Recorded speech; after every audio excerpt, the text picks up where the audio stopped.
Ito ang UNTV News Worldwide. Yes, hello sa lahat ng ating mga kasangbahay sa buong mundo. Salamat sa Diyos sa panibagong araw po at mabuting pagkakataon na bigay sa atin. Hello sa iyo, Chris. Kamusta na? At ganoon din sa ating mga kasamang global correspondents. Ang oras na po natin, 35 minuto makalipas ang alas 4 ng madaling araw. Good morning, Kuya, at magandang umaga mga kababayan sa Pilipinas. Hello dyan sa inyo, Noel. Magandang hapon naman dito sa Western Hemisphere. Ngayon ay araw ng Lunes, November 13, 2023. Mula sa Edmonton, Alberta, Canada, ako si Noel Poliarco. Mula naman sa Quebec, Canada, ako si Crez Fugaban. Maghahatid sa inyo ng umaatikabong balita mula sa iba't ibang panig ng mundo. UNTV News Worldwide. Sa ating global headlines. Mahigit 300,000 nakilahok sa pro-Palestinian rally sa London. Israeli Prime Minister Benjamin Netanyahu tumanggi sa malawakang panawagan ng ceasefire. US House Speaker Mike Johnson inanunsyo ang proposal upang maiwasan ang government shutdown. Nasa 500,000 na residente sa Brazil wala pa ring kuryente dahil sa bagyo. Total ban sa engineered stone products inirekomenda ng Safe Work Australia. Check 15 sa Singapore sa Philippine Embassy may tema na Shades of the Wind.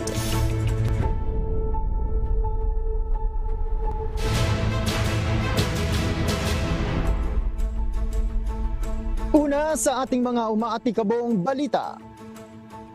Nakiisa ang mahigit sa 300,000 tao sa isinagawang pro-Palestinian rally sa London noong Sabado.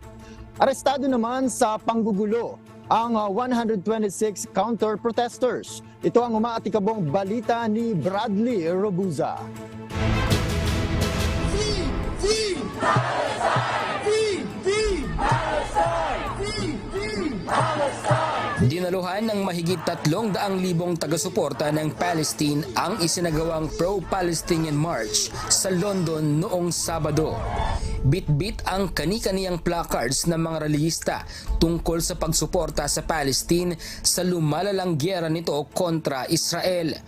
Nagtungo at nagsagawa ang grupo ng 2 minutong katahimikan sa Cenotaph War Memorial sa Central London, nakasabay rin ng anniversary celebration ng pagtatapos ng World War I. Ilan sa mga isinisigaw ng mga rallyista ay Stop Bombing Gaza, Ceasefire Now at Free Palestine. Sumiklab naman ang tensyon sa pagitan ng London Police at far-right groups matapos umanong manggulo ang ilang far-right extremist sa isinasagawang protest march. Ikinabahala naman ng Metropolitan Police ang ilan sa mga natagpuan sa mga inarestong individual gaya ng patalim, baton, Class A drugs, maging ang naganap na pang-aatake umano sa isang emergency worker. We're dealing with a counter-protest and we're dealing with the main Palestinian march. The counter-protest arrived early this morning, just after 9 o'clock, and groups of several hundred arrived and seemed intent on confrontation and intent on violence. Isang grupo rin na binubuo ng 150 extremist na nakatakip ang mga mukha ay tahasang nagpaputok ng fireworks kung saan ilan sa mga police officers sa lugar ay tinamaan. Samantala umabot sa 126 ang inaresto ng otoridad at patuloy na iniimbestigahan ang ilan pang hindi nakikilalang individual na nagpasimula umano ng karahasan sa isinasagawang protesta. Bradley Robuza, UNTV News and Rescue. Diyos ang aming sandigan, serbisyo publiko ang aming pinahahalagahan. Muling nanindigan si Israeli Prime Minister Benjamin Netanyahu na walang mangyayaring ceasefire sa kabila ng sunod-sunod na panawagan ng iba't ibang bansa. Pagdurog sa militanteng Hamas in full force ng puwersang Israel sa layunin na magwagi at magtagumpay. Mula sa Grand Prairie, Canada, may umaatikabong balita si Jeffrey Reyes live.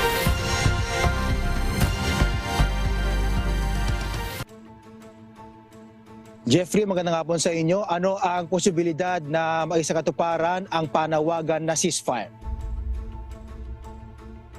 Yes, magandang araw, Chris. Ipinahayag ni Prime Minister Netanyahu na posible lamang na maisakatuparan ng ceasefire kung pakakawalan ng Hamas ang lahat ng 239 na tao na bihag nito. Iginiit rin ito na matapos ang digmaan ay magiging demilitarize ang Gaza at ang Israel ang siyang kokontrol sa seguridad nito. Tinanggihan din niya ang ideya na ang Palestinian Authority ang siyang mangangasiwa sa West Bank at maging sa Gaza. Bagay na hindi sinang-ayunan ng US na siyang pinakamalapit na kaalyado nito. Bukod dito, nais din ni Netanyahu na malayang makapapasok ang Israel sa Gaza upang manghuli ng mga militante. Kung kaya't inatasan nito ang buong puwersa ng Israel para sa full force war upang durugin ang militanteng Hamas at isang layunin ang manalo, walang alternatibo sa tagumpay. Samantala, Chris, nagdulot ng matinding panik sa mga doktor, staff, pasyente at sa 15,000 hanggang 20,000 na katao na naghahanap ng kalungan sa Shifa Hospital matapos magkaroon ng direct shooting sa pinakamalaking ospital. Libo-libo ang tumakas maging ang ibang ospital matapos madamay sa pag-atake. Kinundi na naman ng International Committee of the Red Cross Director General Robert Mardini ang act of war sa healthcare facilities. Balik sa iyo, Pres.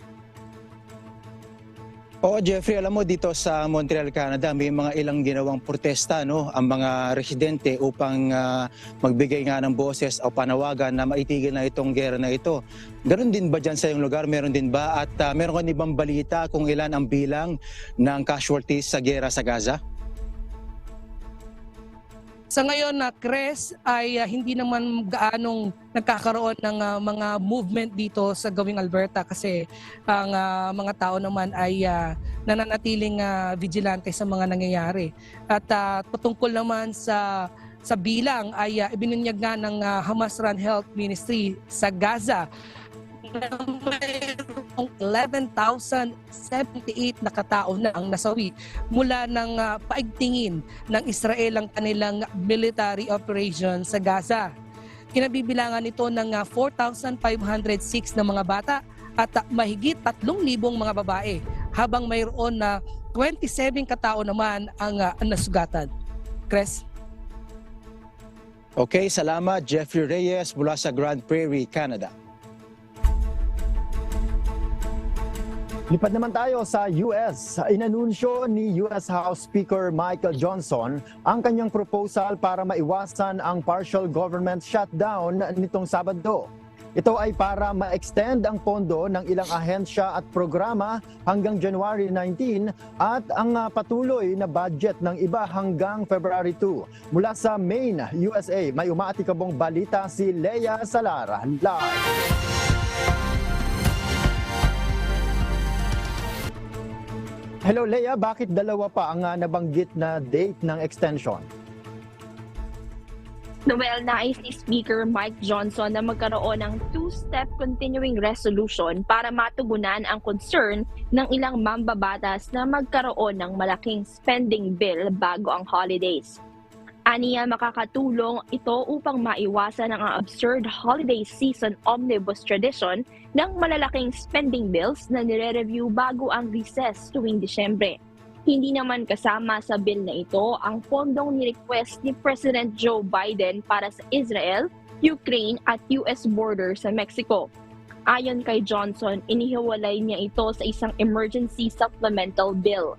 Hindi din sang-ayon ang ilang conservatives dito, ngunit bibigyan nila ng pagkakataong maipasa ang isang continuing resolution o CR para mabigyan ng oras ang Kongreso na makapag-usap para sa isang long-term agreement. Tinawag naman ng White House na unserious unworkable at threat to national security and domestic programs ang planong ito.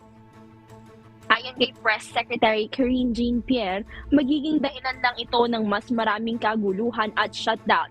Dapat na umanong tigilan ng Republicans ang pag-focus nila sa kanilang political division at gawin ang kanilang trabaho. Balik sa iyo, Noel. Yes, Leia, nabanggit ba sa proposal kung para saan ang naturang spending bills? Noel, kabilang sa 4 na spending bills na nai-extend hanggang January 19 ay ang veterans programs at mga bills para sa transportation, housing, agriculture at energy. Ang pondo naman para sa 8 ibang spending bills para sa defense, sa State Department, Homeland Security at iba pang government agencies ay ma-extend hanggang February 2. Noel?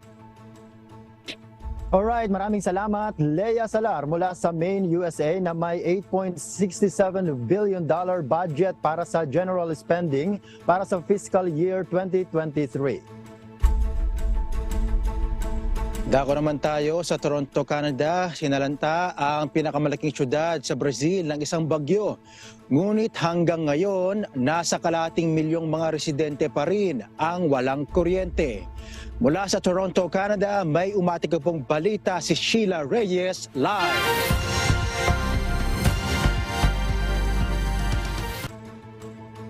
Sheila, ano ang nangyari at nagkaroon ba ng power outage sa Brazil dahil sa bagyo? Chris, nagbagsakan ng mga puno na nahulog sa mga overhead power lines sa mga pangunahing kalsada sa syudad sa Sao Paulo, Brazil.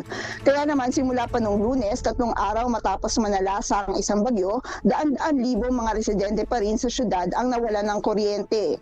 Ayon sa Enel, ang Energy Distribution Company sa Sao Paulo, 2.1 milyon na mga customer dito ang naapektuhan ng power outage. Ayon sa Enel, noong Lunes, naibalik na ang serbisyo sa 76% na ng mga customers. Ngunit 500,000 pa rin ang nawalan ng kuryente, ang walang kuryente. Ayon sa mga prosecutors ng Sao Paulo, iimbestigahan kung bakit maraming mga residente ang matagal na wala ng kuryente at kung may sapat na staff ang Enel upang makaresponde sa emergencies sa 24 na distrito na siniserbisyohan nito. Balik sa iyo, Chris. Yes, Sheila, kumusta naman ang lagay ng mga residente sa Sao Paulo at pati na rin ang sitwasyon sa mga paaralan? Chris, mahirap, no? Ang hirap ng kalagayan ng mga residente na hanggang ngayon ay wala pa rin kuryente. Ayon sa isang condo building owner, ang tubig sa mga roof tanks ay naubos na at hindi sila makatap sa underground reserves dahil walang power na magpapaandar ng pumps. Sa mga condo associations na nagtutulong-tulong para makapag-deliver ng tubig sa mga older residents. Ang mga residente rin ay kumuha na lamang ng tubig sa swimming pool para may flush ang kanilang toilets. Ang mga schools naman ay sinispindi na simula pa noong Lunes dahil nga sa power outage, Chris. Maraming salamat, Sheila, mula sa Canada kung saan nagkaroon ng 14 named storms noong 2022.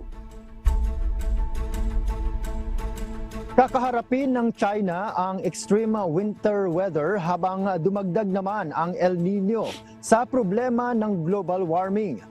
Kaya naman pinaghahanda ng mga otoridad ang mga naninirahan sa bansa. Ito ang umaatikabong balita ni Abby Valdez. Pinalaan ng China Meteorological Administration ng mga residente sa China na dapat maghanda ang mga ito para sa kakaharapin na extreme winter weather ng bansa.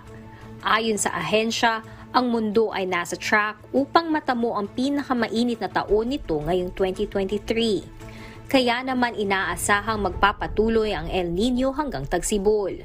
Magreresulta rin ito sa mas maraming pag-ulan sa timog na may kasamang sleet na magbabanta sa power transmission, transportation, mga pananim at snowstorms kasama na ang Qinghai-Tibet Plateau na magpapataas ang demand para sa heating. Mas mataas din ang panganib ng forest fire sa karamihan ng timog kanluran ng China dahil naman sa mas mataas na temperatura at kaunting pag-ulan. Ang bahagi ng hilagang kanluran at timog kanluran naman ay maaaring makaranas ng tagtuyot. magkakaroon ng fog at haze sa gitna ng silangan China na makakaapekto sa kalusugan at trapiko, lalo na sa lugar ng Beijing, Tianji, Hebei at Fenhiwihi Plain na sumasaklaw sa lalawigan ng Shaanxi at Shaanxi. Isang serye ng weather-related disaster ang pinagdaanan ng China ngayon, kabilang na ang pagbaha noong summer na pumatay ng hindi bababa sa 33 katao sa Beijing at 29 na katao sa lalawigan ng Hebei at pagkatala ng Beijing ng pinakamalakas sa buhos ng ulan sa loob ng 140 years. Abby Valdez, UNTV News and Rescue. Diyos ang aming sandigan, serbisyo publiko ang aming pinahahalagahan.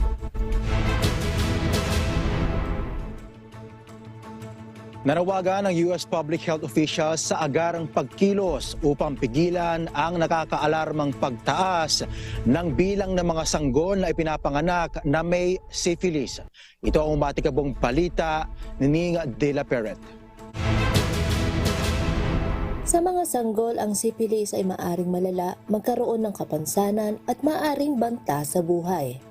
Kapag nakuha ito ng mga sanggol sa sinapupunan pa lang mula sa infected mother, ay ito'y tinatawag na congenital syphilis.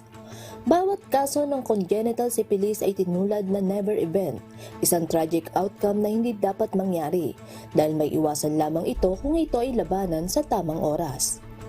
May tsansa na maiwasan ang pagkahawa ng sanggol sa infected mother kung magbigay ng isang penicillin 1 buwan bago matapos ang pagbubuntis. Mahigit sa 3,700 na mga sanggol na ang ipinanganak na may syphilis sa US noong 2022, 32% na pagtaas mula noong nakaraang taon at 10 beses o 1,000% na pagtaas naman mula noong 2012. Saad naman ng US Centers for Disease Control and Prevention, halos 300 sa mga sanggol na ito ay namatay o ipinanganak pa. Ayon sa isang bagong ulat na napublish sa Morbidity at Mortality Weekly Report ng CDC. Ito na di umano ang pinakamataas na ulat sa US sa mahigit 30 taon, sabi ni Dr. Laura Bachman, Chief Medical Officer ng CDC Division of STD Prevention sa isang media briefing. Bukod sa stillbirth, ang untreated syphilis ay maaring makasira sa mga organ at buto ng sanggol o maapektuhan ang paningin at pandinig. Ito ay maaaring magresulta ng panghabang buhay na problema sa kalusugan. Ning De La Peret, UNTV News and Rescue. Diyos ang aming sandigan, serbisyo publiko ang aming pinahahalagahan.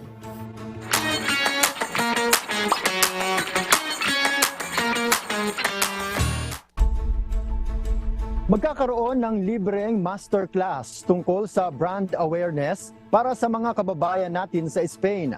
Samantala, magsasagawa naman ng Consular Mobile Mission sa Brisbane, Australia mula November 21 to 24. Ito ang umatikabong balita ni Lynn Perez. What's up, kabayan? Magsasagawa ng Embassy on Wheels ang pasuguan ng Saudi Arabia sa Alcobar sa November 17 and 18. Ilan sa mga serbisyong ipagkakaloob ay ang passport at consular services. Cash lamang ang tatanggapin ng mode of payment kung kaya't pinapaalalahanan ng ating mga kababayan na magdala ng sapat na pambayad.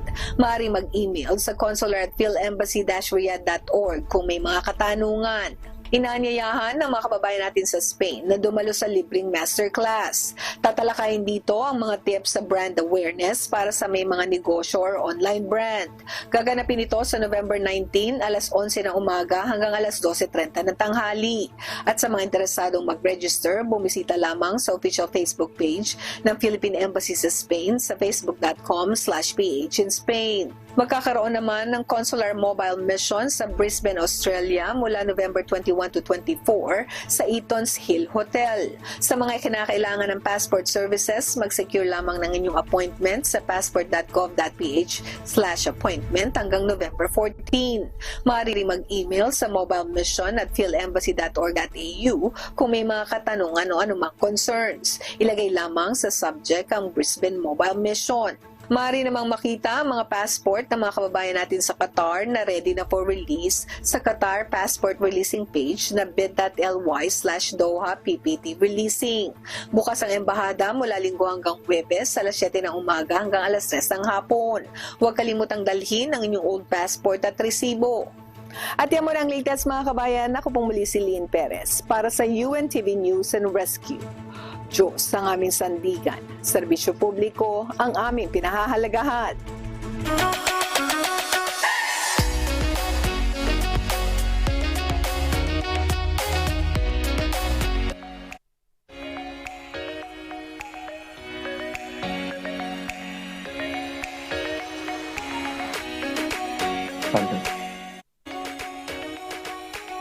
Pinasinayaan noong November 10 sa Singapore Philippine Embassy ang ika-15 art trek na nagpakita ng taglay na galing ng ating mga kababayan sa larangan ng sining.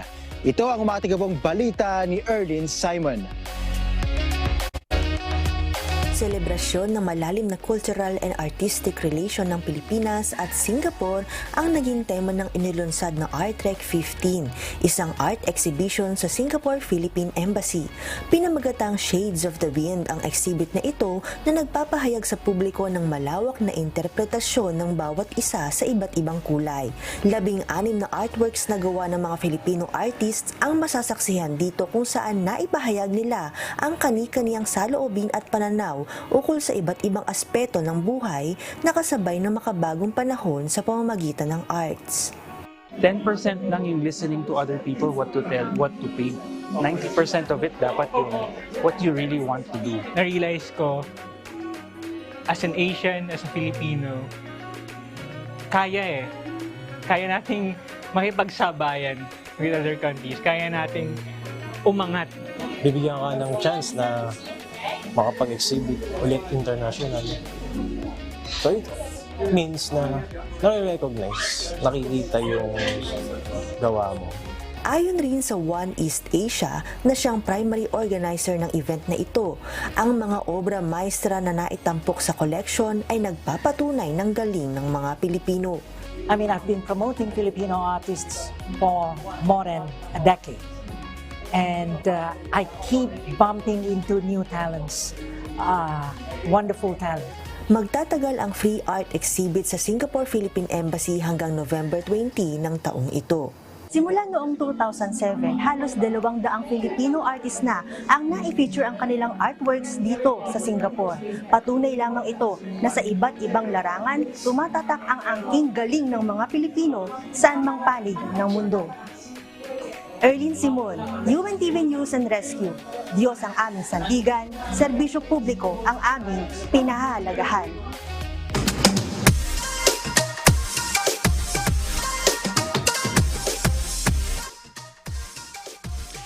Ito na ang di natin makakalimutan, ang pinakakaabangan nating lahat. Pwede bang bumati? Pwedeng pwede!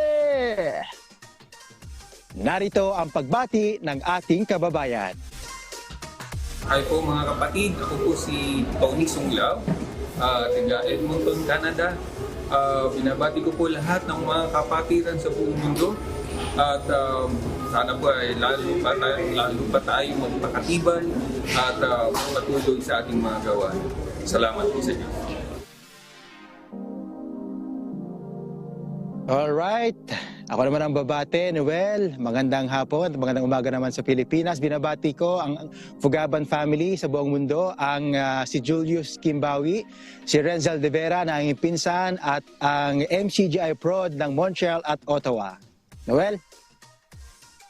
Ayun, at syempre ako naman, babati lang ako ng happy birthday sa aking tita Eden. At samahan nawang palagi at laging bigyan ng good health. At hello din sa lahat ng mga tito-tita ko dyan sa Pilipinas. Sila Tito Angel, Tito Tulin at saka sila Tito Noli at sa kanilang mga pamilya. Hello sa inyo, ingatan nawa kayo dyan sa aking ate Wilma, kay Melody, kay Mel at hello din kay Grazil Lumabong, kay Aileen and Jess Torres, kay Madela Abong Garcia, kay Brad Ding and si Evelyn Velasco, sa aking mahal na asawang si Erwina, kay Juan at Joanne, at sa lahat ng mga taga-subaybay natin, araw-araw, Chris, sa lahat ng programa natin sa UNTV. Hello po sa inyong lahat. Ayon. At, Chris, punta na natin agad ang ating kasama sa Pilipinas. Nandiyan na si Amigo Sherwin. Hello sa iyo, Amigo. Good morning, good morning. Kamusta ba dyan? Ano ang ating mga aabangang humahataw na mga balita ninyo? Yes, good morning, Noel at Chris. Marami tayong mga humahataw na balita ngayong umaga. Ang isa na mainit na usapin na naman dito sa atin, itong panibagong panghaharas na naman ng Chinese Coast Guard doon sa isinagawang resupply mission ng tropa ng pamahalaan dyan sa Ayungin Shoal dahil binomba na naman ng tubig ng mga ng Chinese Coast Guard itong barko ng Pilipinas na maghahatid nga ng supply doon sa tropa ng pamahalaan dyan sa Ayungin Shoal. Kaya siyempre, pagka ganyan, talagang kukondinahin niya ng ating bansa, maging ng mga ibang bansa, pangunahin na ng Amerika, yung ganyang gawa o aksyon ng China dito sa ating bansa, Noel at Cres. Oo nga amigo, unacceptable ay mga ganyang mga actions syempre at sana nga maayos din yan na hindi naman magkaroon pa ng anumang girian. Pero dito kasi sa lugar naman namin amigo ay isang nakikita natin, ito nga 4 consecutive weeks na rin na nangyayari. Yung mga protesta na yan patungkol din dyan sa nangyayaring kaguluhan sa Israel and Palestinian. Kaya marami rin, bagamat payapa naman pero may mga na-aresto din dito din sa mga lugar namin sa Canada at isa nga din sa balita natin kanina din sa ibang bahagi din ng mundo.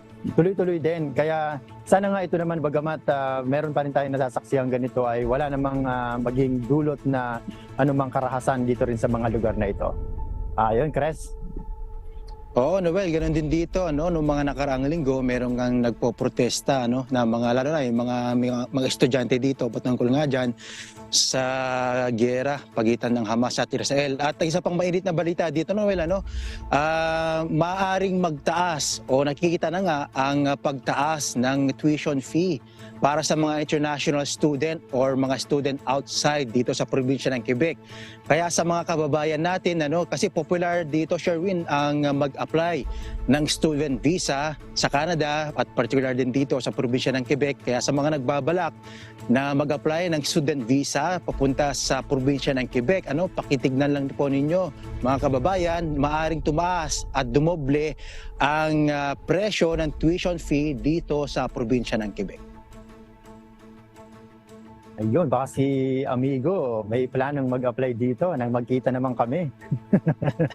Amigo. Ay, kailangan pa ba mag-apply? Kala ko i-invite mo na lang kami para makapunta dyan, Noel Ayun, bagamat isa sa mga pathway, amigo, bukod sa binabanggit ni Cres, ay yung tourist naman. So, para dun sa mga kababayan, syempre natin na may mga, yung previously na mayroon ng mga tourist visa, ay kailangan nyo na lang ay travel authorization at hindi nyo na kailangan pa ng mga mag-apply ulit ng panibagong tourist visa para makarating dito. Pero kung halimbawa naman si amigo ay plano niya mag-apply dito as tourist, ayan, mas madali amigo. At yung mga turista kasi dito ngayon, eligible din sila na makapagtrabaho. At ganun din makakuha rin ng yung tinatawag nilang LAMIA o yung sa labor market yung for eligibility na makapagtrabaho din dito and eventually maging permanenteng residente. Pero gayon pa man amigo kung ano man ang plano mo, mag-aabang din kami ng inyo pang iba pang humahataw na mga balita dyan sa Pilipinas. Maraming salamat amigo Sherwin at sa ating mga correspondents mula sa iba't ibang panig ng mundo. Yes, mga kasambahay, kung meron kayong hindi napanood na balita o nais ninyong muling tunghayan ang UNTV News Worldwide, maaari nyo pong itong balikan sa aming mga official social media account. I-like at i-follow lamang ang UNTV News and Rescue Facebook account at i-click ang subscribe button sa UNTV News and Rescue YouTube channel. Mapapanood nyo rin po rito ang iba pang news programs ng UNTV, pati na ang iba pang video ng nag-iisang public service channel. Kaya tara na, subscribe, like, and share! At narito naman po ang mga salita ng Diyos na maaari nating baunin sa pagpapatuloy ng araw na ito. Nasusulat sa Book of Psalms chapter 130 verse 3. If thou, Lord, shouldest mark iniquities, O Lord, who shall stand?